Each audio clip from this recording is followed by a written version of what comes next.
Hey guys, it's Ruby with Unorthodox Aquatics here, coming at you today to talk with you about the common snapping turtle.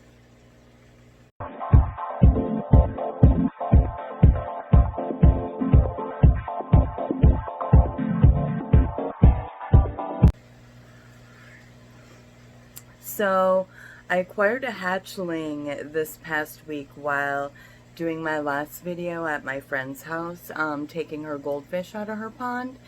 And he's a little hatchling, actually presumably female because of the length of the tail, supposedly, but let's take a look at her tank and let's take a look at her. So I set up a nice 55-gallon for this little hatchling.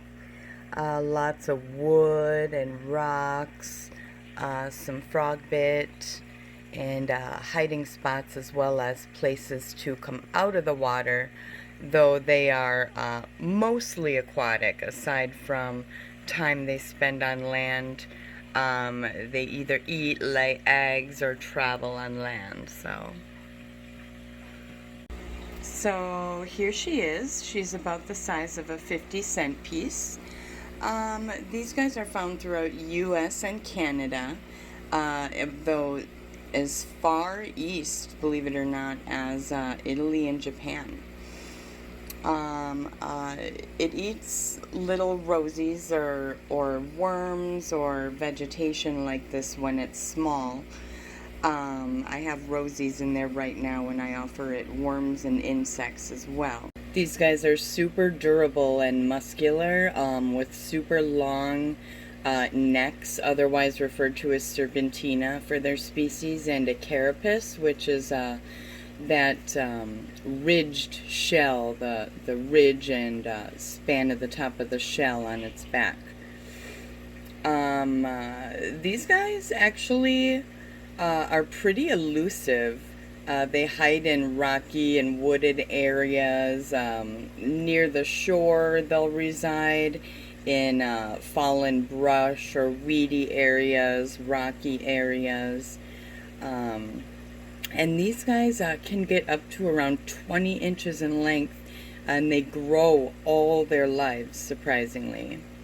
Their mouth is super strong. They've got a strong jaw and a beak. Their mouths have a sharp beak on the tip, and nostrils also on the very tip for ability to submerge their whole entire body and head, but still have the ability to breathe. The alligator snapping turtles, interestingly, inside their mouth have a little worm-like appendage underneath the tongue that they'll lift it up and wiggle it around like a worm and lure prey this way. So that's pretty interesting. I'm supposed to get my hands on an alligator snapping turtle about this size to trade it for a flower horn. So these guys, they eat fish, small animals, mammals, reptiles, amphibians, invertebrates, worms and bugs, and they also scavenge too, so that makes it easier to feed. You know, when it's small like this, they're actually kind of crappy at catching moving prey, unless it's lured to them or there's abundance in readily available, which is why I have so many rosies in here, which I also got out of my friend's pond in the last video. These guys are considered apex predators in their environment. They do have predators. You know, they've got people outside of land, various birds, and like nocturnal animals or skunks, otter, mink, raccoon, things that will prey on them if they are vulnerable enough. They reside in ponds, streams, lakes, rivers, though they prefer a little less of the moving waters. Muck or murk they'll hide under to elude or predators or await prey. And they also can eat or grab waterfowl out of the water, and also go on land and eat some ground nesting birds, their eggs and things like that. So they've been thought to kind of actually deplete the certain populations of waterfowls. So, like I mentioned before, these guys are pretty elusive when, even when they're in the water. As a matter of fact, they're most combative when they're on land, outside of a environment that they can easily get away. This is when they will normally typically attack or try to bite humans. They'll hiss, and they'll do anything they can basically to defend their land territories or eggs. And some of that's due to the fact that they can't entirely tuck their head inside their shell, and of course they are more vulnerable on land. In fact, it's a pretty big old wives' tale or myth that they will attack in water. They get curious, but they rarely will go after a human. You know, if they feel threatened, they will usually swim away. They do not attack humans. They are not out for blood, so to speak. So that's kind of a myth there. So a couple interesting things about these guys is some scientists believe that they can sense the polar magnetic fields of the Earth, and that is still under research. But these guys are also extremely adaptable to temperatures that are pretty extreme for other reptile species. As cold as from thaw time to snow time, being active when they're not hibernating.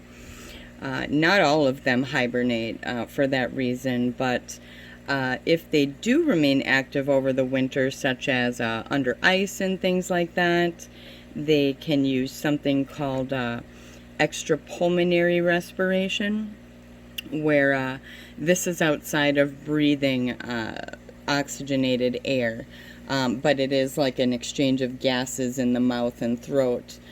Or they can use anaerobic means as well when they run out of those options. So for those of you who can keep them in captivity, this is extremely illegal in Canada.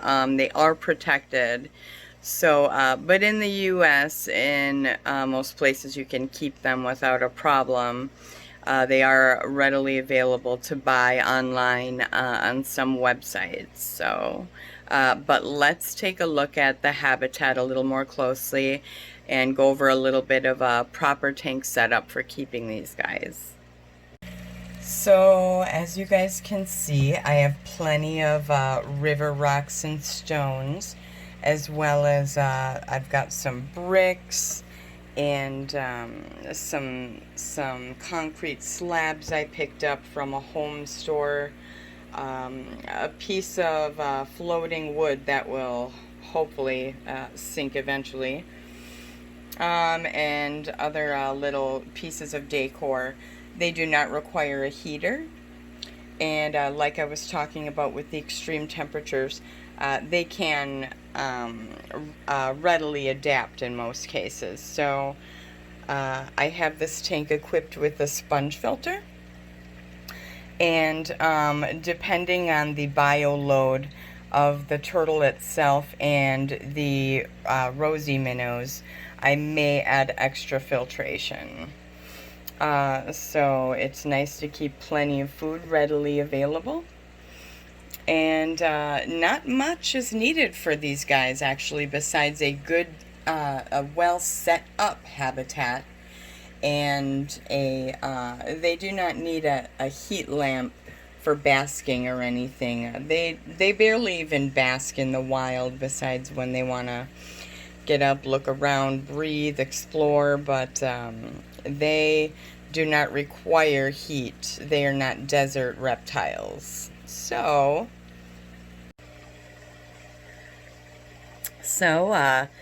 in a nutshell, that is the common snapping turtle for you.